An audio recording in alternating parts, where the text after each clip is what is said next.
Kona Venkat sir. This is Gangadhar from స్వతంత్ర TV. Sir title designing చాలా బాగుంది, దాని వెనుక ఏదైనా కాన్సెప్ట్ ఉందా ఏంటి?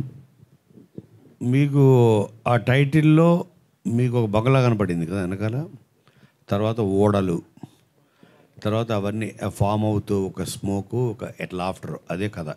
అంటే ఊడలు కాలిపోతున్నట్టు ఫీలింగ్ కలిగింది. ఎగ్జాక్ట్లీ కరెక్ట్ పడి సార్, స్టోరీ చెప్పేస్తారు కాసేపు అంటే మీరు అర్థమైంది. చాలా షార్ప్ స్వతంత్ర, చాలా షార్ప్ మీరు. సార్ ఇంకోటి, కోన వెంకట్ గారు అంటే మంచి స్టోరీ టెల్లర్. ఈ మధ్య వస్తున్న చాలా సినిమాల్లో స్టోరీ అనేది లోపిస్తుంది. ఇందులో స్టోరీ ఎంతవరకు ఉంటుంది ఇంపార్టెన్స్? అసలు ఫస్ట్ ఎనీ ప్రాజెక్ట్కి టేక్ ఆఫ్ అవ్వాలంటే కావాల్సిందే స్టోరీ.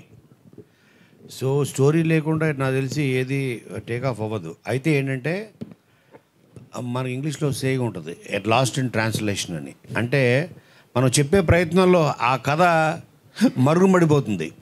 అంటే కామెడీకి డామినేషన్ ఇచ్చేసి, లేదంటే డబల్ మీనింగ్ డైలాగ్స్ డామినేషన్ ఇచ్చేసి, కిస్సిల్కి డామినేషన్ ఇచ్చి, సో ఆ కథ అన్నది ఎటు వెళ్ళిపోతుంది. సో అలా చేయకుండా కథనే ప్రతి సీన్లో మనం స్టోరీయే చెప్పాలి. అది that's possible only when you have good technicians and good actors.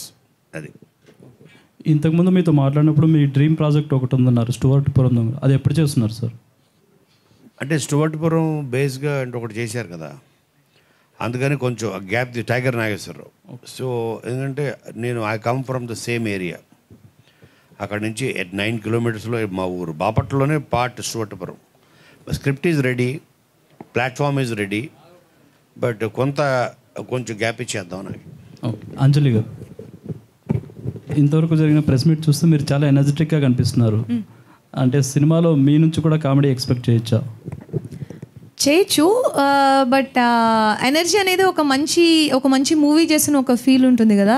So ఈరోజు మీరు నా what ever I'm glowing today is because of the satisfaction. మన ఒక ప్రాజెక్ట్ నేను పార్ట్ 1 ప్రాణం పెట్టే చేశాను, పార్ట్ 2 ప్రాణం పెట్టే చేశాను. సో అది మనకి స్క్రీన్ మీద కనిపిస్తున్నప్పుడు ఒక సాటిస్ఫాక్షన్ అండ్ ఆ వర్క్ సాటిస్ఫాక్షన్ అంటారు కదా, అది ఉంటుంది. అండ్ ఆల్సో టీమ్ నుంచి ఒక వైబ్ వస్తుంది. వీళ్ళందరూ ఒక మూవీ కంప్లీట్ అయ్యేప్పటికీ, ఇందులో సగం మంది నాకు ఆల్రెడీ ఫ్రెండ్స్, కానీ సినిమా ఫినిష్ అయ్యేప్పటికీ ఒక వైబ్ ఒకటి వస్తుంది కదా. సో అందులోంచి కూడా ఇన్నర్ హ్యాపీనెస్ అంటారు కదా, అది. సో వాట్ ఎవర్ ఈరోజు మీరు ఇప్పుడు మెన్షన్ చేసి అడిగింది, I'm thank you for mentioning that, because that is what even I was thinking. Okay అని. So that's pure share happiness అంతే. ఓకే అండి. ఇప్పుడు మీ ఒడిలో ఉన్న బొమ్మ ఆలీ గారి ఒడిలో కూడా ఉంది. ఏంటి రిలేటెడ్ ఏమైనా ఉందో? ఆవిడ అంటే ఆలీ గారి దగ్గర నుంచి మీ దగ్గరకు వస్తుందా, మీ దగ్గర నుంచి ఆయన దగ్గర?